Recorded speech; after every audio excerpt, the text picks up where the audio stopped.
Over 700 dual nationals and foreign nationals have been arrested, and 6 of them so far have been executed as we speak now. 6 have been executed. Already, Do you know what nationality they are? I want to understand what this conflict means, the possibility of regime change. So we haven't actually seen a return of the regime, but we haven't seen the victory from the anti-regime. We won. It's sort of like a stalemate right now. Every 10 years or so, there was a wave in Iran. Right now, as we speak, checkpoints everywhere. Some protests have started. Have they? Some. They used to bring in Hezbollah members to come to the streets and beat up the people. One thing that the media is not talking about, the support for the regime is probably around 5% rather than 20%. Going around slaughtering everybody because they're trying to find the Mossad agents. The intel that I'm getting, at least, is that 50,000 mosques have been closed down in Iran over the last few years. Wait, hang on a second. They closed down 50,000 mosques. Since the ceasefire, they're not really covering anything that's happening inside Iran. Over 700 dual nationals and foreign nationals have been arrested, and 6 of them so far have been executed as we speak now. 6 have been executed. Already, Do you know what nationality they are? I want to understand what this conflict means, the possibility of regime change. So we haven't actually seen a return of the regime, but we haven't seen the victory from the anti-regime. We won. It's sort of like a stalemate right now. Every 10 years or so, there was a wave in Iran. Right now, as we speak, checkpoints everywhere. Some protests have started. Have they? Some. They used to bring in Hezbollah members to come to the streets and beat up the people. One thing that the media is not talking about, the support for the regime is probably around 5% rather than 20%. Going around slaughtering everybody because they're trying to find the Mossad agents. The intel that I'm getting, at least, is that 50,000 mosques have been closed down in Iran over the last few years. Wait, hang on a second. They closed down 50,000 mosques. Yeah. Why? Because it's going to be very messy, and this is why you don't really want Western boots on the ground. It's too messy. Because of my position, it's probably best not to have a conversation on a normal phone that could easily be tapped, for example. What exactly is going on with your father? I haven't seen him in years, so 20 years almost. I've lost more hope than even before. Before you hear from Maya Toossi, I ask if you want to support this show. All you have to do is press subscribe. If you do that, I'm going to have more phenomenal guests like Maya Toossi exploring the issues you want to hear about that the mainstream media won't touch. And if you head over to winstonmarshall.co.uk, you will get exclusive footage and ad-free viewing. But without further ado, Maya Toossi.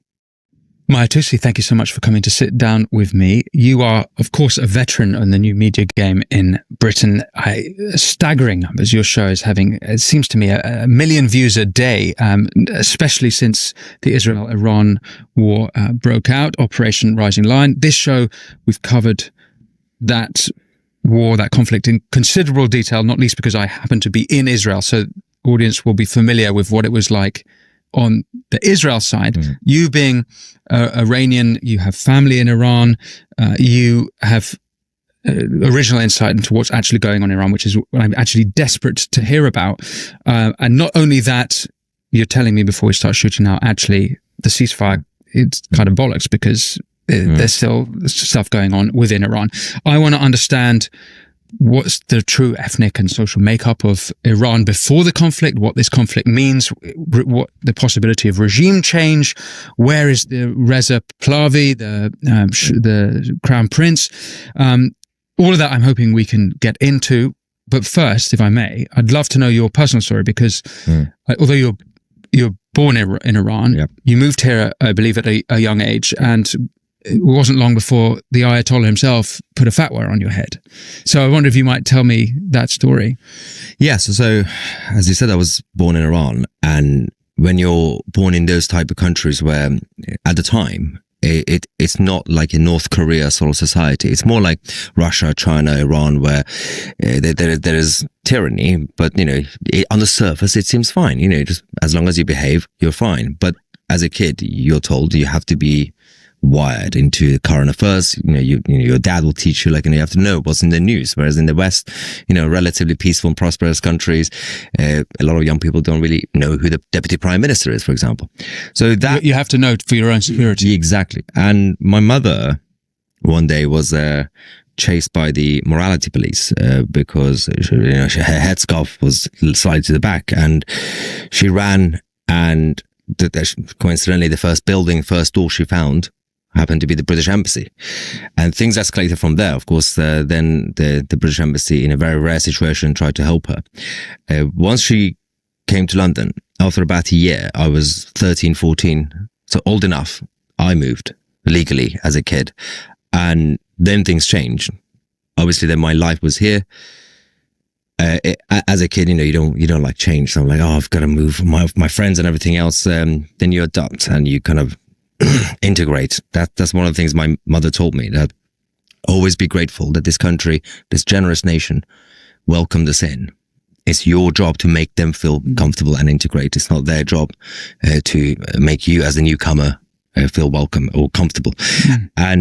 But then obviously I did my own stuff. I got into politics eventually. It became political, parts of the Tory party, and things were still quiet until my dad got into trouble because he was also a rebel. He's still in Iran, obviously. Only my mother came, and he got into trouble a little bit. But then because I was in politics, they said that your son is now an MI6 Tory agent, so he's banned. So because I was a Tory, I'm clearly MI6. And so I was like, I don't really want to go back anyway. But I didn't really do much until I started making YouTube videos, which was completely irrelevant. I was talking about Brexit and British politics at first. Then the uprising started, initially in 2019, then again in 2022, 2023. And when October the 7th happened, obviously my channel became more of a geopolitical news channel, and I covered everything from the Middle East. Then I realized around 2019, when the uprising started, when I covered it, there was a fatwa that was put on my head. They sent a letter to my dad, and which again, for those who are not fully familiar, fatwas are permanent and there's no expiry date. And it's basically like a bounty on your head. And whenever there is an opportunity, you could be taken out. But again, until that point, that wasn't my main problem. The main problem was my father and his own business, but he's held by the IRGC. They took his passport away. He's not allowed. And my wedding is coming up soon. We were hoping for him to visit. Congratulations. Yeah. And that's been a little bit difficult, of course. So when recently the war broke out between Israel and Iran, people will be surprised to hear that my dad and people like my dad in Iran got excited, because the Iranians are not revolutionary people. They're like the Brits. They're not like the French or the Arabs, where they could actually get fiery and do something. So they've been helpless. And so they were looking forward to this because they knew that the state of Israel, if they have to do something, they will be doing it targeted attacks. So they were looking forward to it. My father was like, yes, do it. And, but obviously his life is still in danger in Tehran. And as the bombs have been dropped, they had to evacuate the city. And I lost contact for a few days with him because they shut down not just the internet, but even the landline, phone numbers and everything else. Luckily he survived that. So this is around, now we're in the 12th of June, is the start of Operation Rising Line. So pretty much straight away you lost contact with your father. Yeah, after a day or two, yeah. And then... is he in Tehran? Yeah. Yeah. Were you born in Tehran? I was born in Tehran, in the center, yeah. So you were raised in Tehran. Just before we go into what's currently going, just a couple of details. So did you start Tusi TV around 2018? So it was 2019, yeah. 2019. But, and 2019 is when you learn about the fatwa. Well, that's when the initial uprising started, so I covered it. And then, then the fatwa was... So you covered it on 2CTV around 2018? Yeah, but I didn't mention the fatwa at the time, though. It's because I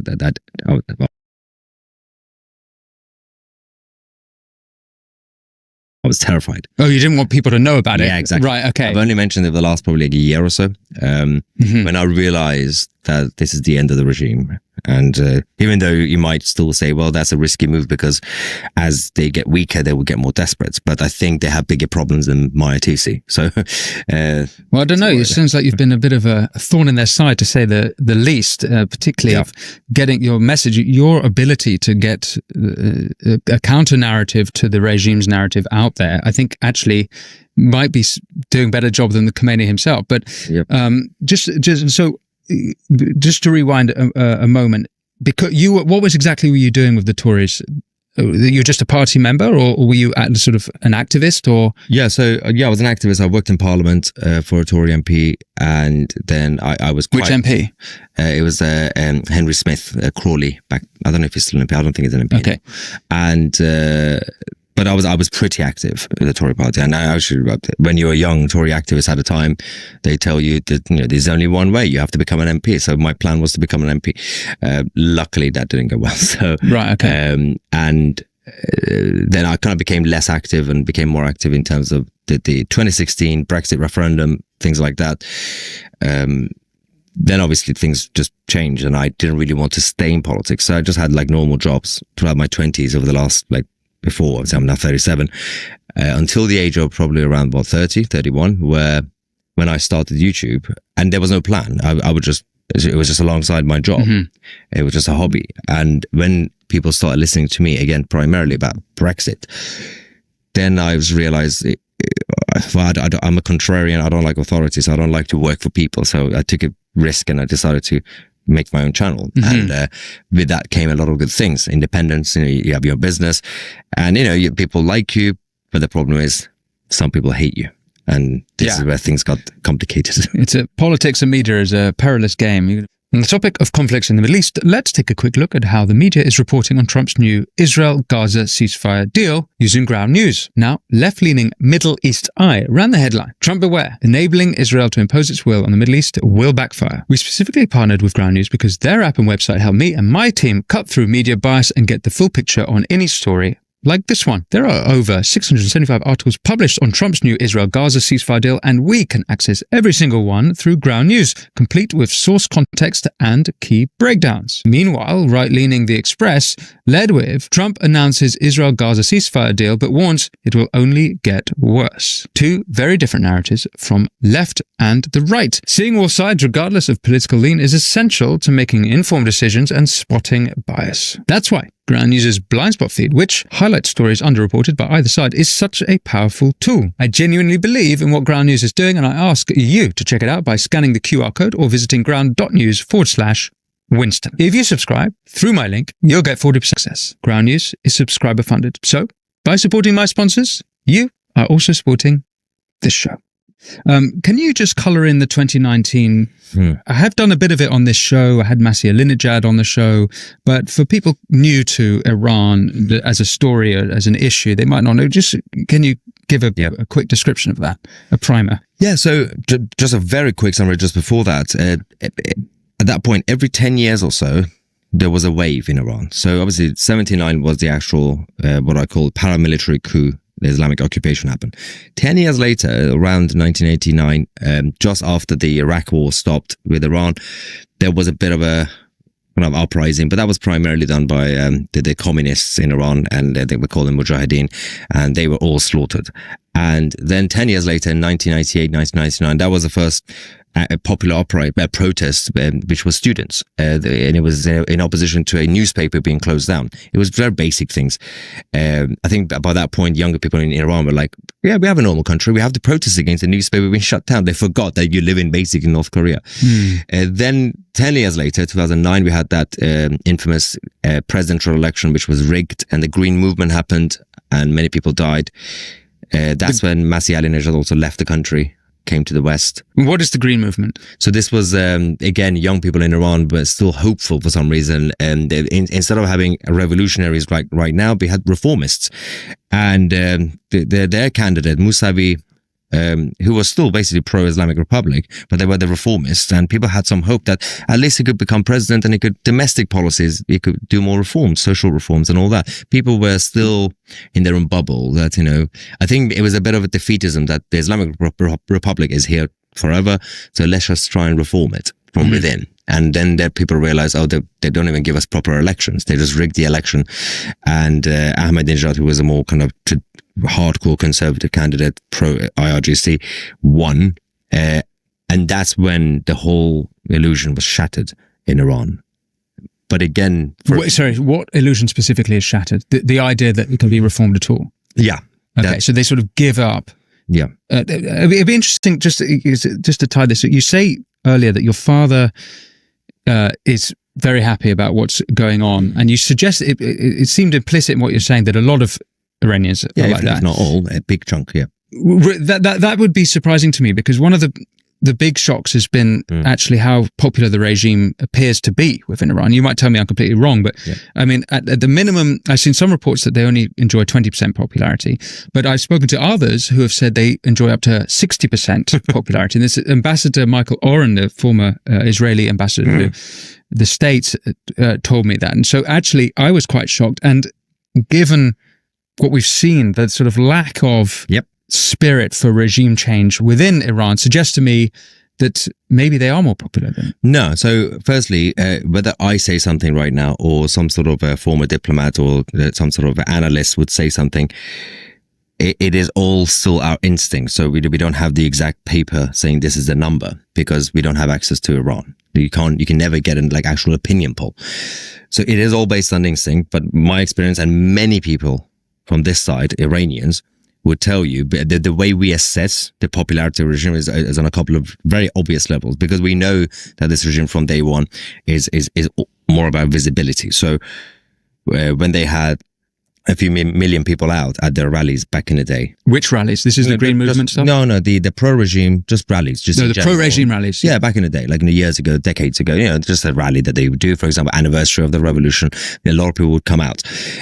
So one thing to assess is, for example, even recently, they had the victory rally. They brought out about 5 to 10,000 people. You can see the actual evidence. The videos are there. The pictures are there at the square, which is the Enqilab Square, which is not a major square, it's just regular size. We also do know that many of the Basij members, who are the militia of the IRGC, these are younger men, have cancelled their membership cards. They essentially defected. They posted this on social media, but that's not, again, the full evidence. 50,000 mosques have been closed down in Iran over the last few years, and this was also publicized. People can find it on Google. The Iranian government confirmed this because nobody's going to mosques, and the maintenance of it was so expensive, they had to close them down. I think they overbuilt it anyway. Wait, hang on a second. They closed down 50,000 mosques. Yeah. Why? Because everything is symbolically connected. They're being pro-regime and being practicing Muslims. So while the former diplomats could also have their own opinion, I could also have the data that, and again, I will give you the information later. Off the top of my head, I forgot who did it. That less than 30% of Iran are practicing Muslim. Big chunk, obviously, say we don't have religion or we're atheists. A small chunk Christians or converting to Christianity, but they're becoming less Islamic, not just because of faith, but because they see it connected to the regime. They don't have the numbers anymore. If you ask people like myself and others, we would say the support for the regime is probably around 5% rather than 20%. And 5% out of about 90 million people is still a few million people. But they still only manage to bring up about 5,000, 10,000 people at a time, even to their own Friday prayers or a big victory rally. Where are their people? We've had, because we were talking about the 2019 uprising, after 2009, the Green Movement, 2019 onwards, there was a pause because of COVID, obviously, and then 2022 again.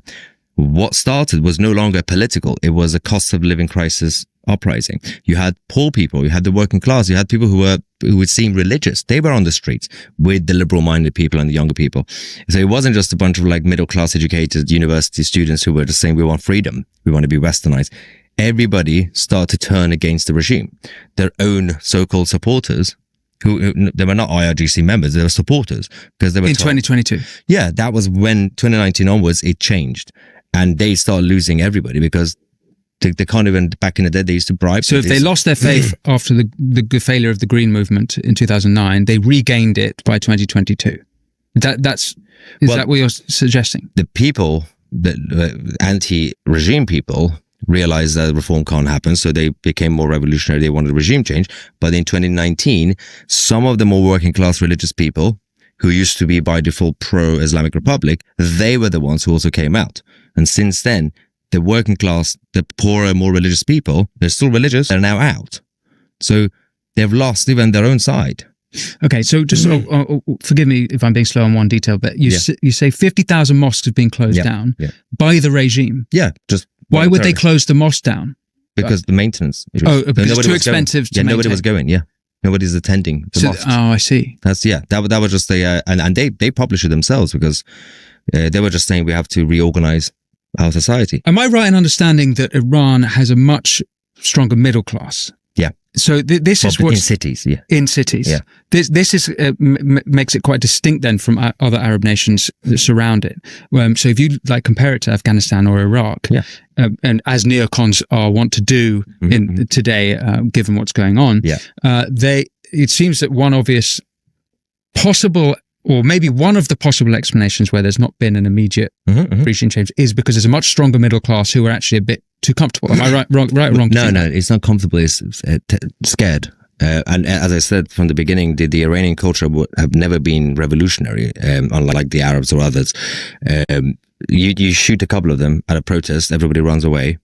Again, I'm not insulting them. They're human. Half of them will flee the country, become refugees. They go to Turkey or whatever. The other half will just stay quiet because they know what happens if they even arrest you. They torture you, and it's rough. So, but in recent years, especially 2022, 2023, we did see a different wave where people didn't really care anymore. There was a moment where they had nothing to lose. So people got a little bit optimistic when Mahsa Amini was killed by the IRGC for not being modest enough. But even that, eventually the regime won the crackdown, because even though we were thinking, oh, this could be it, but we forget that while the regime have smaller numbers, they are vicious. And at the time, and there is evidence for this, during those protests at the time, they used to bring in proxies, Hezbollah members, and other allies from essentially the Arab Islamists to come to the streets and beat up the people, because they knew that those guys have no sympathy towards the Iranian people. And the evidence has always been out there with videos of those people speak Arabic when they're chasing down the Iranian people. So, but they've lost the proxy. So these are Arabs living in Iran. Well, no, they bring them in probably from Syria or Lebanon. Of course, these are like there is an Arab population in Iran. Yeah, but they're not Islamists. You know, there's a small chunk in the south of Iran who are Arab. They're just normal people. But these are the actual proxies of the IRGC, the Hezbollah members, and the Hezbollah of Iraq and the Syria Shia militias who are now, I don't know where they are because of course Assad is gone. So they used to come to Iran to help the regime because some of the own police officers on the street didn't want to beat up their own people anymore.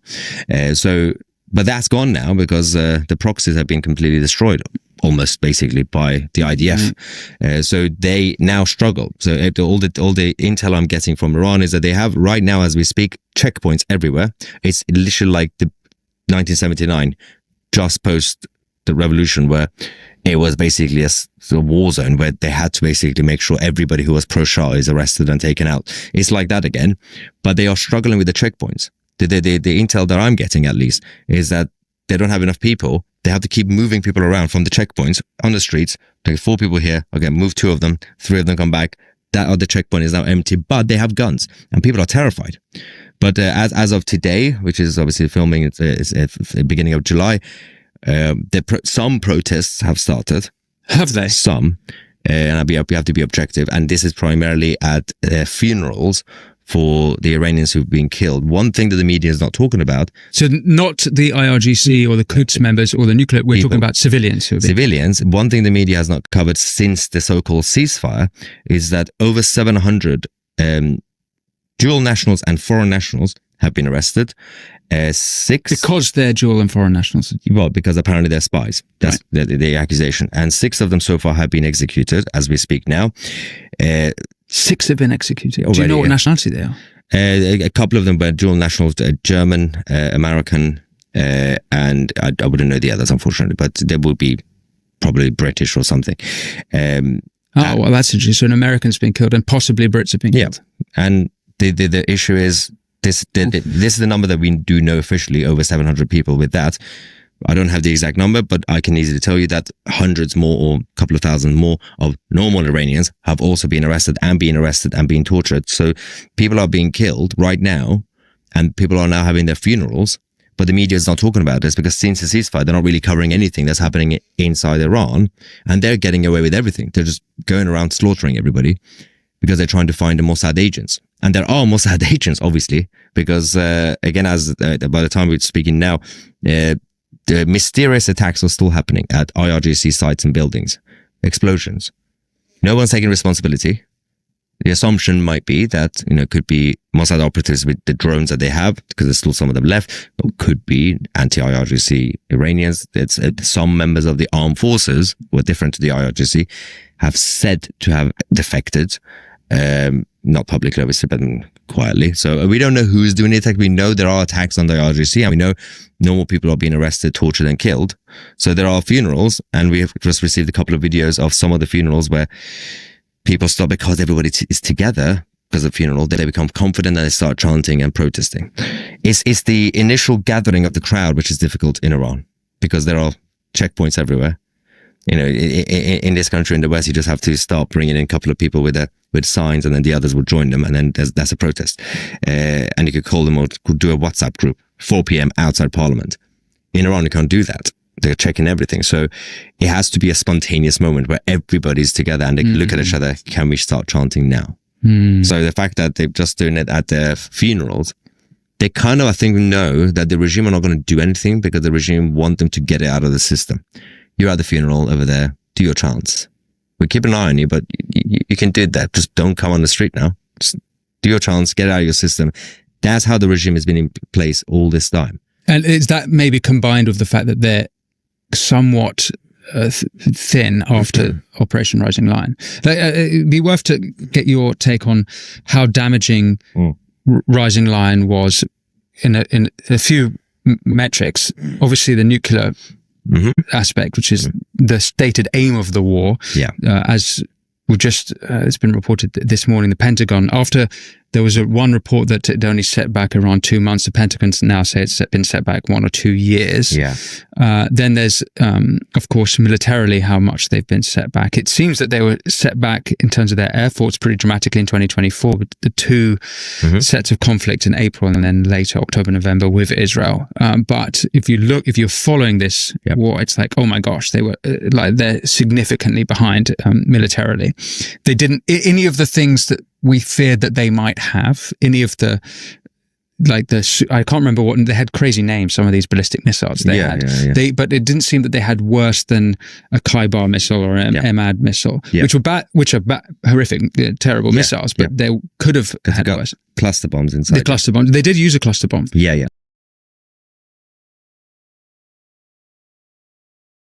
At least one. Yeah, we saw the evidence on the walls in Israel. So I'd like to, and then there's the actual, how much has been done to the regime itself. So the IRGC, the Kurds, like how much is a setback? Obviously the Ayatollah has been kept alive, spared. Trump said he could take him out. Still in a bunker. Still in a bunker. What's your analysis of how much damage was done by Operation Rising Lion? I think firstly, we have to talk about the perception of the Iranian people. Again, I don't want to speak on behalf of all the Iranian people, because a chunk who would feel like this. I think a lot of them, including people like my dad, who got a little bit excited, Israel is finally doing this. I think Israel being pulled away towards the end when they were being successful, I think it's kind of emotionally and psychologically affected people. Even those who were basically against the regime in Iran, they're like, oh, you didn't finish the job. Why? We were winning. So there's that to deal with, because Israel, they saw Israel, and the narrative from the Israeli government came across as slightly more robust and slightly more transparent than the American side. When the operation started by the IDF and the IAF, they basically didn't really talk much about the nuclear thing. They said, we want to eliminate the threat from the IRGC. They didn't really say regime change, but they basically said, well, our problem, the problem for President Trump is different. They just don't want Iran to have nuclear. Fine. Our problem is different, because they are the godfather of terrorism and Islamism. They've got proxies next to us. We now have to go to the head of the octopus. So that's how they saw it. And they were taking out everybody. And the air defense system was completely destroyed, basically, weakened. All the regime people had to go into hiding. And I think, again, we don't know exactly what sort of conversations happened in Washington and in Jerusalem, for example, but there must be a reason why that had to happen, because I think maybe if Israel had continued, it would have actually resulted in regime change. And this is my just opinion.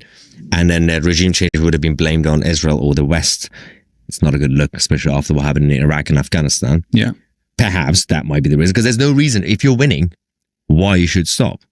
If they were struggling, then that makes sense. Let's just dig into what it is exactly to be winning, because I think there's a very good, from both the Israel point of view, the American point of view, and the Iranian anti-regime point of view, that the allied Western forces should not be involved in regime change. Yeah, and one obvious example would be that if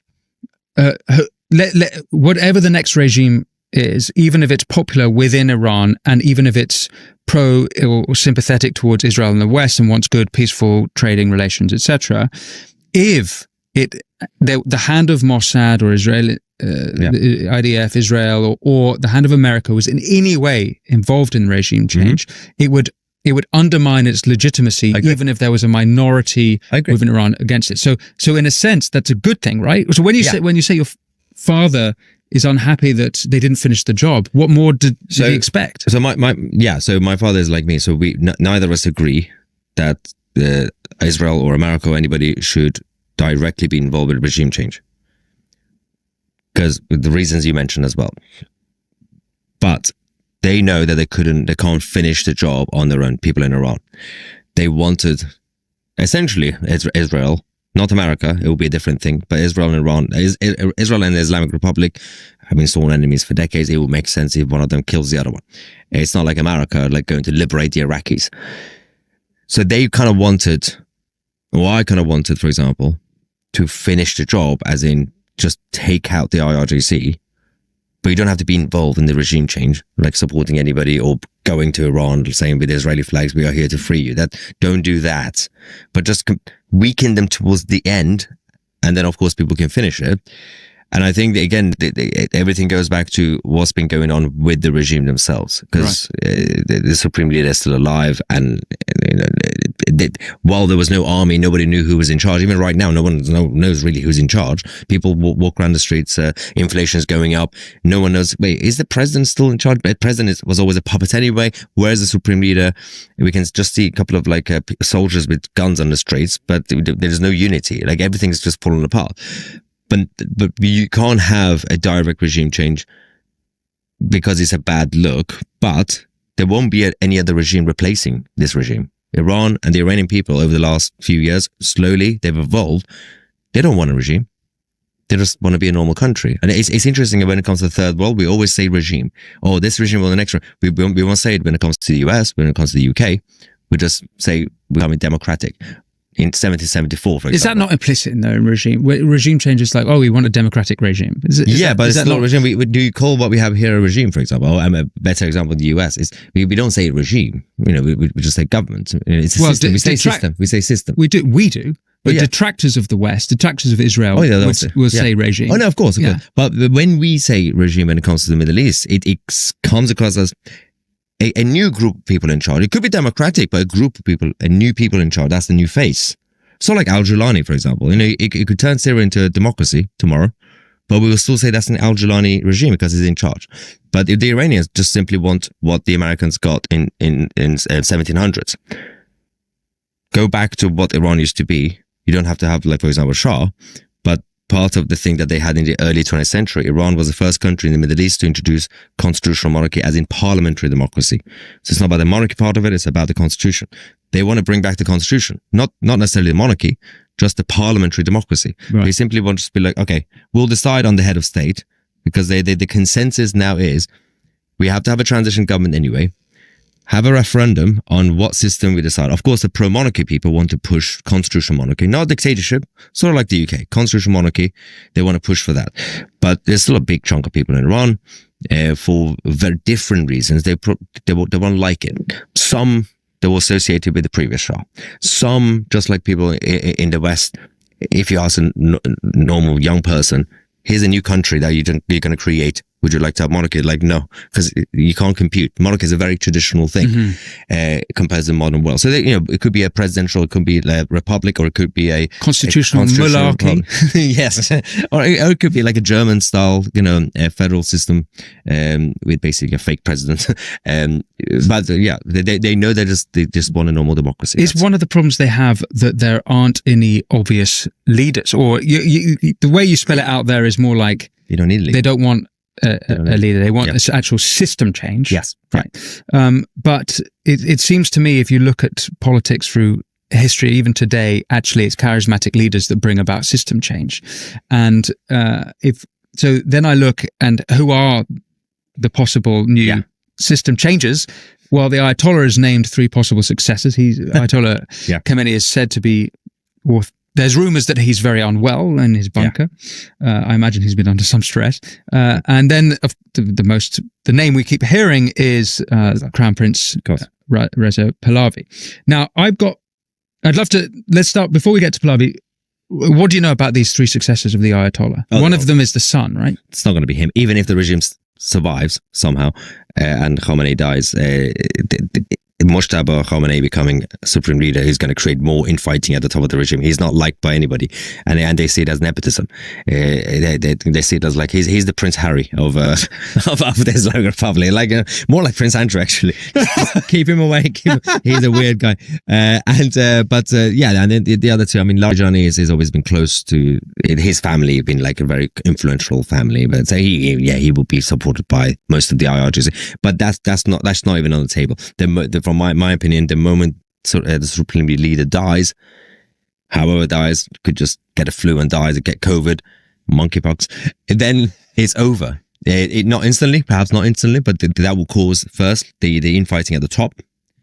Then, of course, it could either provoke Israel to come back with an excuse to finish the job, or the Iranian people or the military that we keep hearing they've been defecting, apparently. They might actually do something eventually. So, what's the relationship between the military and the Ayatollah? So it's an interesting one. It's not a normal country. Why? Well, they were quite ingenious. What they did was in '79, they took control of the military. Cool, but they were like, we're going to set up our own paramilitary, the IRGC, and they are the Guardian, Islamic Revolutionary Guard. And they will be connected to the Supreme Leader's office.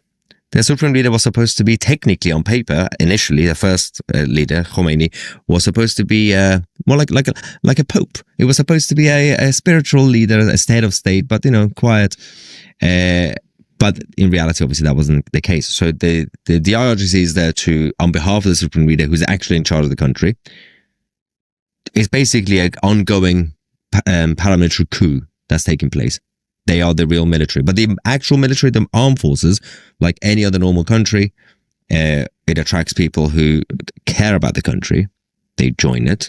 And obviously on paper, you have to show your allegiance towards the regime. But there will be many who just care, or they're just nerds who want to be in armed forces. Some people just like it. And there are those who, IRGC, you join voluntarily, or connections, right? No one's forcing you to become IRGC. If you are part of IRGC, you are a believer. Whereas obviously the armed forces, you could just fall into the career, because obviously everybody has to serve for a couple of years. When you're 18, you might join it. They have conscription there. Yeah, and I like to be a pilot. So that's just the military. Whereas so it could be anybody. It could be someone who's pro-regime, could be armed forces. Someone who could be, I don't care about politics, could be armed forces. And would an equivalent be, let's say, if you're an American and you might have voted Democrat, but you're still part of the military because you're a patriot? Is the same idea? Kind of, obviously, the different system. But yeah, I mean, you don't have to be necessarily pro-IRGC. I mean, publicly, you have to say I'm pro-IRGC, otherwise they kick you out. But you can't protest. You can't say, hey, I'm part of the army and I hate the IRGC. Everybody has to be pro-IRGC, technically. And presumably they probably are literally as well, right? It would take quite something to be part of a military of a regime that you were against. Yes. But particularly a theocratic, that is a good fanatical But regime. Then if I get conspiracy, going to with conspiracy theories, which is kind of like an instinct, but with what we've been seeing, the changes in the last 10 years or so, 10, 15 years, when you talk to people who know the Crown Prince's team, and it seems like the last I don't know, 7-8 years, you started randomly hearing people chanting his name on the streets in Iran, or like graffitis. That was never the case 20 years ago. Even when people were protesting against the regime, they weren't doing that. When we started seeing those changes, well, instinct was, like I said, these guys have been working behind the scenes slowly. The Crown Prince, for example, we didn't hear anything for like 30 years, but 40 years. And now their campaign is working relatively to kind of feed the idea of the Crown Prince, right? And then that's the same period of time when we start hearing that the idea that all armed forces, some people are just patriots. I think perhaps if we go with that theory with no evidence, people maybe realize the last 10, 15 years that this regime is all over the place anyway. If I really care, I'm going to get involved, going to join the armed forces, just in case. If there's an opportunity at the end. Again, we have no evidence. I haven't talked to anybody who's like, yeah, I did that 15 years ago. I did it on purpose. Right. But it seems like the air has changed. 30 years ago, nobody would have joined the armed forces unless you were the lover of the supreme leader. But I don't know. It's something has changed, but people are still terrified. And I think people in Iran have also been sort of like, I don't know, for those who've been following British politics for years after 2016, people were saying, we're going to leave the EU, Brexit's happening. And then even pro-Brexiteers are saying, it's not going to happen. It's not going to happen. They basically lost that kind of, the belief that it's going to happen. I think for years and years and years in Iran, there's always this optimism. Oh, it's going to happen now. Protests, uprising. And I think right now, especially when the IDF stopped, one of the reasons is just people's morale is just completely been destroyed again.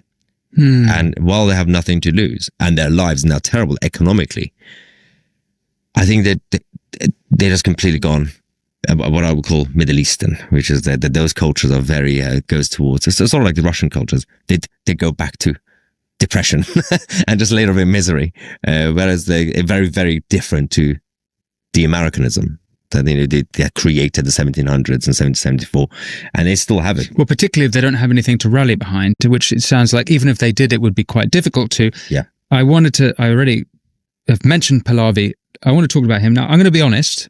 I've been extremely unimpressed. Mm-hmm. Yeah. I saw the Operation Rising Lion break out, and immediately he's being interviewed and he's putting out videos from his gilded palace over in Virginia or DC or wherever he might be in the States. And I just thought, what the fuck are you doing over there? Get yourself, if you can't get to Iran, get to Azerbaijan, get to the border, and at least act like a leader. Yeah. And you can't expect people to support you when you're quite literally on the other side of the globe. You're not putting your neck on the line. You're not risking anything.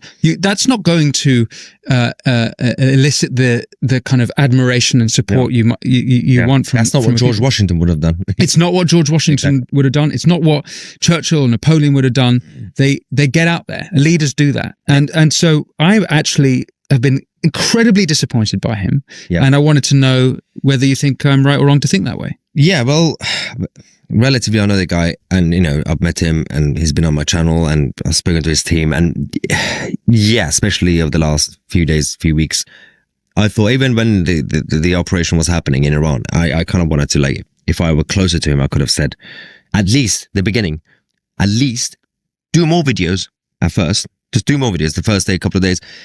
Not like a video once every couple of days, but in a suit and a tie. Just, at first, it's just about PR at the beginning, but then you need real action.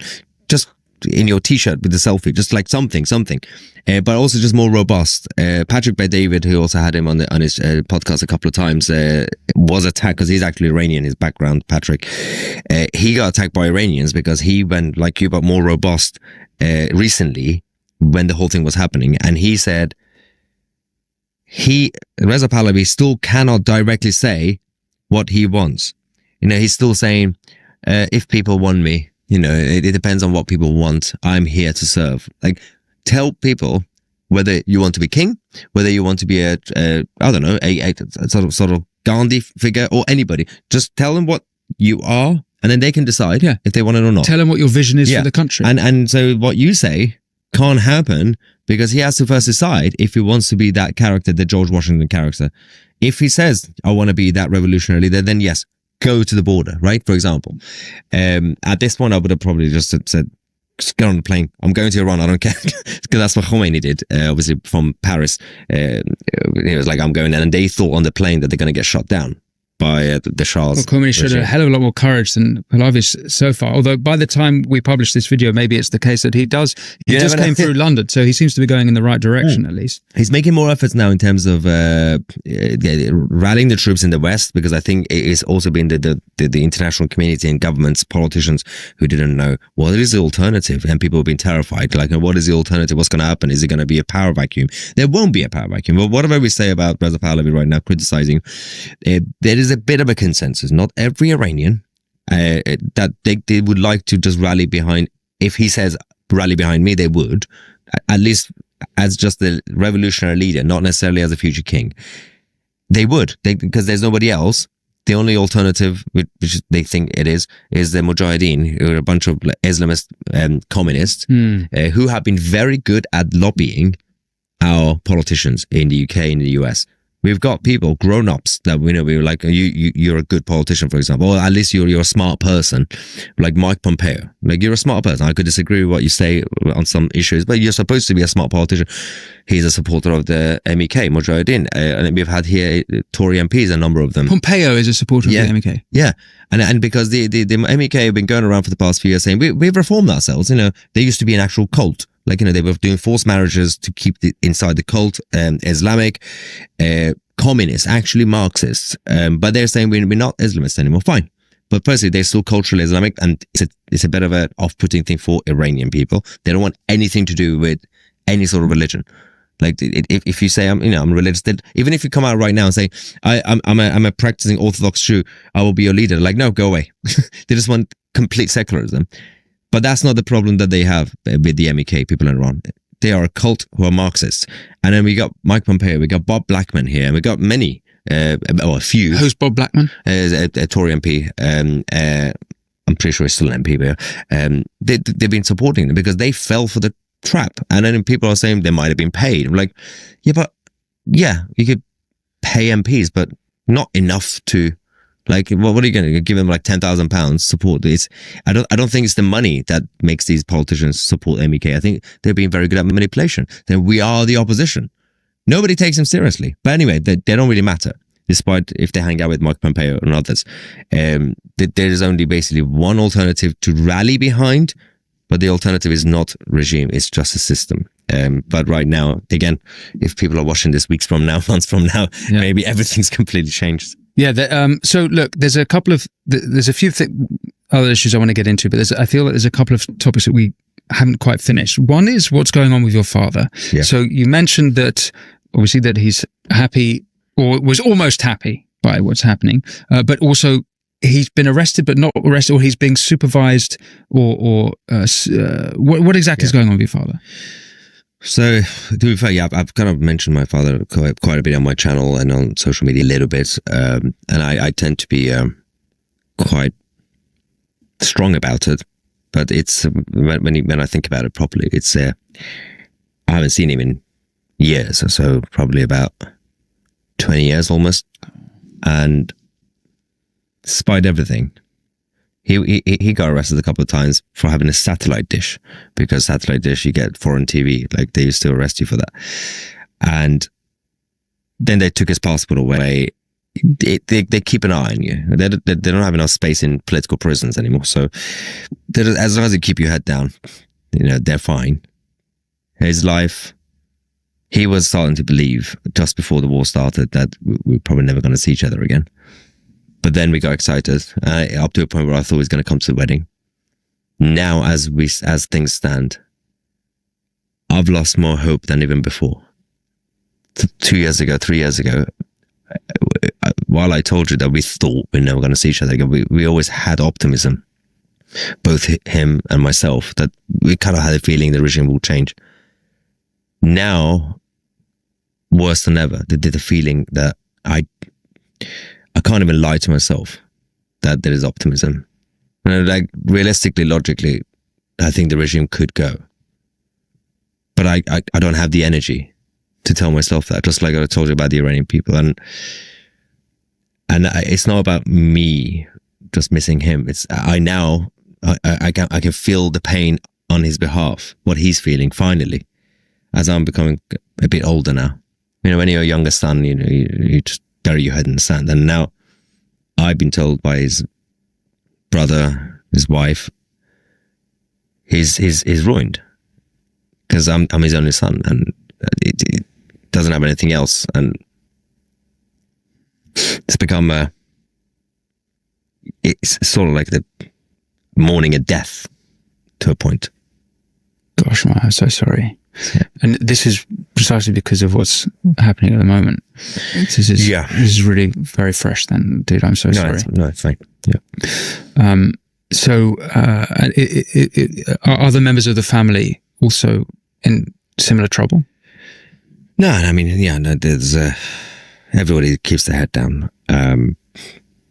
I've got just a few family members there, so like my uncle, aunts, but they're fine. Well, not fine because they're under occupation, but they live their lives. I mean, the biggest problem for everybody, including people I know, is just life. It's not about the Islamic dictatorship. It's just life. Like I was talking to my dad, who was saying the night before, for example, chicken. If a whole chicken was, for example, £10, the next morning he went to the shop, it was £20.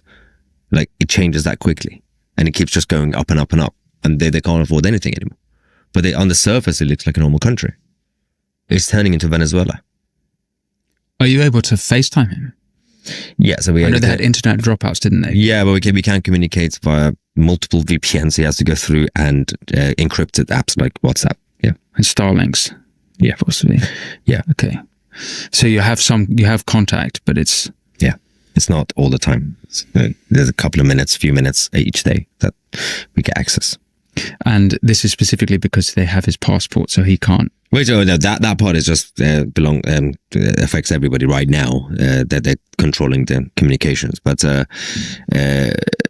I mean, generally speaking, because of my position, it's probably best not to have a conversation on a normal phone that could easily be tapped, for example. I appreciate that we're flirting through the incredibly personal and then the geopolitical, simultaneously. So, and forgive me if any of my question is insensitive, but given that it seemed that we were so close to the serious there's been serious damage done to the IRGC and the regime. That we will agree, and the IRGC won't admit it publicly. They say they won the conflict, but would you mind articulating why exactly you've become so hopeful? Mm-hmm. Because in the same conversation, you've also described how there's a possibility of movement and from the people. How can you square that? Right now, there's two sides of my brain. If you just ask me just objectively, losing my logic, my answer right now. People might watch this 2 years from now. I don't see any way for the regime to come back or thrive.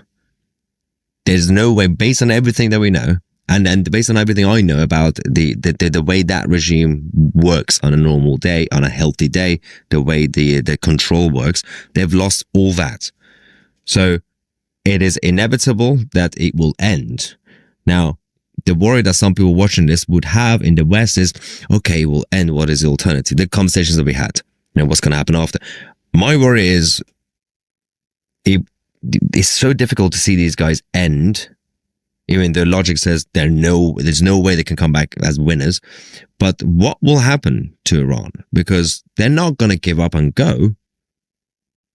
How long do we have to wait for some sort of, whether you want to call it a civil war, whether you wanted to call it some sort of a power vacuum created by themselves while they're still there? It's going to be very messy. And this is why you don't really want Western boots on the ground. It's too messy. They're not just, a lot of them are cowards. They will escape. But they have infected the culture. They brainwash a lot of the young kids when they grew up in their families. To become martyrs, for example. And how do we clean that up? That's the fear. The Shah, because it was just one figurehead, he leaves, the system falls. Even you could say something about Assad. Assad was a figurehead of a system, not some sort of ideological figurehead. You take him out, the system falls. At this point, you can make the same argument about Putin because he's been leader in Russia for such a long time that it seems like the system is Putin. Putin is the system. Yeah. If he had left, I don't know, in 2004, actually he did leave for a bit, but the first term, you could just replace him with a different Putin. But these guys are different. Yes. They've infected the culture to a point like Gaza, but differently. Gaza was a complete mess culturally, so you just infected Hamas, and then future generations will be basically brainwashed. Because without insulting everybody from Gaza, they didn't have that rich heritage of culture to rally behind something else, their history. Whereas obviously the Iranians they still have this pride, where if you manage to successfully infect that society since 1979 and brainwash a chunk of them, that is impressive. Mm-hmm. It's like hypothetically, imagine the Nazis win in 1944-45, and then people always joke that, we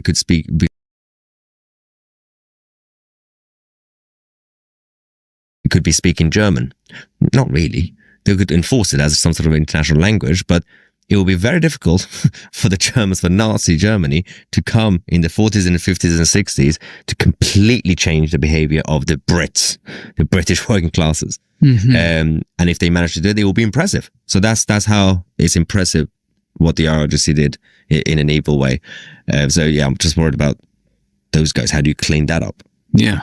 So the picture you're painting is actually, the situation is incredibly fragile for either the Iranians, but even the Israelis and Americans to claim some sort of victory. At this point, I don't get any impression at all that you feel there's any sort of victory. No. Is there anything redeeming about Operation Rising Lion for you? I think it's still done its job to a point where it's definitely created instability at the top. Again, we're not there in the meeting rooms with the IRGC, but it still feels like no one's in charge. We hear rumors. I don't really work based on rumors anyway, but rumors give you kind of some sort of indication that, rumors about, for example, some of the people at the top don't like the new replacements, because obviously they have to replace all the generals and they're not taking orders or this one. Obviously, that's always going to happen. The battle of egos. We have it in British politics. The political right is completely messed up because I don't want that leader. I want this one. I want that one. Imagine the tensions in an Islamic dictatorship. So obviously, if you have this issue between Rupert Lowe and Nigel Farage, imagine Rupert Lowe and Nigel Farage in an Islamic dictatorship. imagine the tensions there. This is democracy, and so clearly there are issues. So the operation by the Israelis have done something.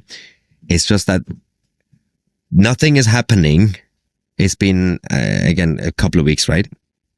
But I think I see it as a good thing.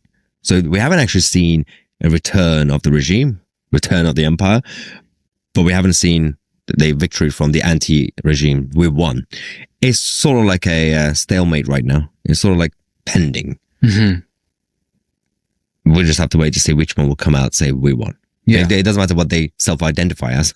Yes. Who's going to come back and take control again? Mm-hmm. No one's in control right now. Not the Iranian people, not the regime. Do you think from the point of view of Israel and America, well, I would make the case that not only, if it is true that their nuclear program has been set back 2 years, and it is true that at least 30 of the high command have been taken out, the IRGC, the nuclear program, nuclear scientists, as well as Quds forces, it does seem to me that they might not have killed the head, decapitated the head of the octopus. Yes. But they have seriously retarded that octopus. Yes. They have seriously set it back. So in that point of view, even if it's kicking it down the road a couple of years, from the point of view of Israel and America, it has been... It's a win. It is a win. But from a perspective of the Israelis, I agree with them more. The nuclear thing, it could always be an issue. I'm not complacent about the nuclear threat, but I don't think the Iranian regime's biggest problem for us is the nuclear ambitions. It's the existence of the IRGC, and the Israelis get it because they are in the region and right next door to them, the proxies are there. For President Trump, the biggest issue will be the nuclear thing, which is fine. Worry about that. Mm-hmm. I'm not saying they don't care about nuclear. Oh yeah, if they could, they will build it right now and bomb you, or out of desperation. But for people like myself and for Israelis, the existence of the IRGC is a problem. So yes, it's still a win. Okay. Overall, still a win. I want to ask, seeing as we're British and in Britain, just about the British point of view. Obviously, they were excluded from the even knowing about Operation Rising Lion, even though they were part of the 2024 operations with Israel against Iran. That was called Operation True Promise. They have been excluded because they're no longer trusted by Israel. But it seems to me that it is in the British interest, and the establishment seem to be happy that about the war and the way it's been executed, in that they do consider Iran or the regime an enemy of the state. But I just wanted to just hammer down on this a little bit, because it was revealed that MI5 had foiled at least 15 plots by Iran on British soil against, I mean, assassination plots. When I say this, British citizens or British nationals here. And then the most famous example is from 1989. The end of Khomeini's reign, and he puts a fatwa onto Salman Rushdie, who, of course, 3 years ago in upstate New York, there was an attempt on his life, and he was blinded in one eye by it. I just wondered how you would colour in the threat of Iran to Britain, and whether it seems to me that most Brits probably don't appreciate the threat to Iran to themselves. What's your take? I don't think the British state understands it either. I don't know how I feel about the establishment in Britain, because I've always been a believer that even post-British Empire, we became a soft power. But I think for the first few decades, we're still basically, as they will call it, the enemies will call it, running the show in the back, behind the scenes. But at least, then we became, even if we became just partners with the US, and then maybe we're behind the US, but we're still, even if we're not leading the world, I thought the Foreign Office and the Palace, this is what we call the deep state. This is just a state in this country. We don't have deep state, it's just a state. I thought that, I would still like to believe that they are still, in a very evil, genius way, they're still like, they know what's going on.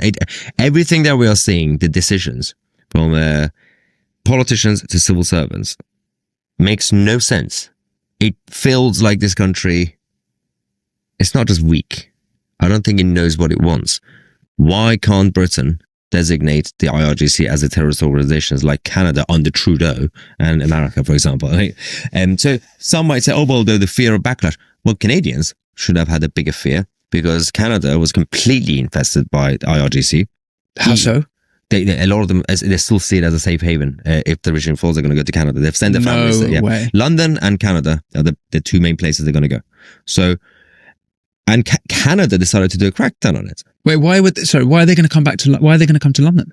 So London has always been historically the safe haven for all the Persians outcasts. like yourself. No, just outcasts and nutters of the world. Karl Marx and basically all the weirdos. We just brought them here. So it's always been the same. So you had the Bin Laden family here. You had like the Assad family here. It's something about London, I guess.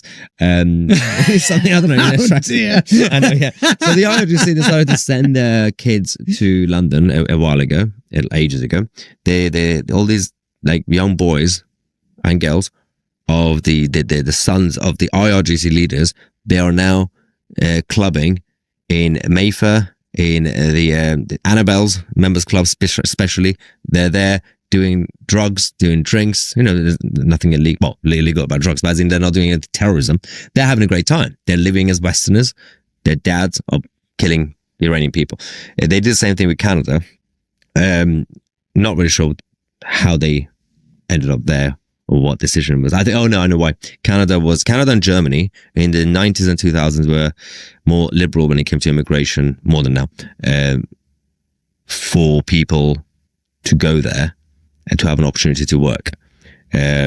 So a lot of the Iranians or so-called Iranians, like IRGC Iranians, went to Canada. Also because English speaking in Iran, people learn English as a kid. Germany, a little bit difficult. Germany is full of anti-IRGC Iranians, but Canada just became like a new America for the IRGC people. They speak English, we can go there, it's a big country.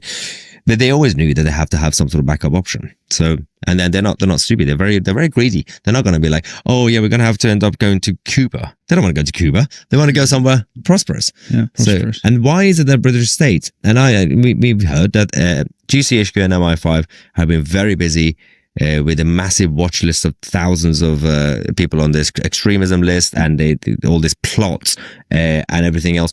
Yet, not only we're not designating the IRGC, Britain still has this weird relationship with Iran. You still the enemy. I don't think they see each other as enemy. No, Iran sees Britain as an enemy publicly, but they do. They say death to Britain. Yeah, but their chance when they've got time, but they're not chanting. But the British government has always been very, very diplomatic. The British government never fought against the Iranian government, even when the Iranian, the IRGC attacked the British embassy 5-6 years ago, whenever it was, and then they had to close it down for a while. Then we reopened it. Everything went back to normal. I don't know what's going on with the British state. I can't really insult them and say you've been taken over. I don't think it's that. But have we gone stupid? I cannot believe that's the case, because the people in the palace who are still part of the Windsor family, if you call it that, they're still the same people. From a few decades ago. And Foreign Office, you can't just instantly do a DEI hiring and have all these new civil servants. Surely you still have the grown-ups in the room. Well, at least the new grown-ups who were hired by the previous grown-ups 10, 20 years ago. Are we still actually not just running the show, like running the world, but are we actually taking care of our country? It doesn't seem to be. Yes, I don't suspect the current Labour government have much of a clue what's going on. Listening to you speak there, I think what a comparison of countries where in Britain the scions of the Ayatollah are enjoying the high life, whereas back in Iran, a law-abiding man who happens to be against the regime, referring to your father here, is having hell in his own country, and that just tells you that all the difference you need to know between the two countries and the two civilizations.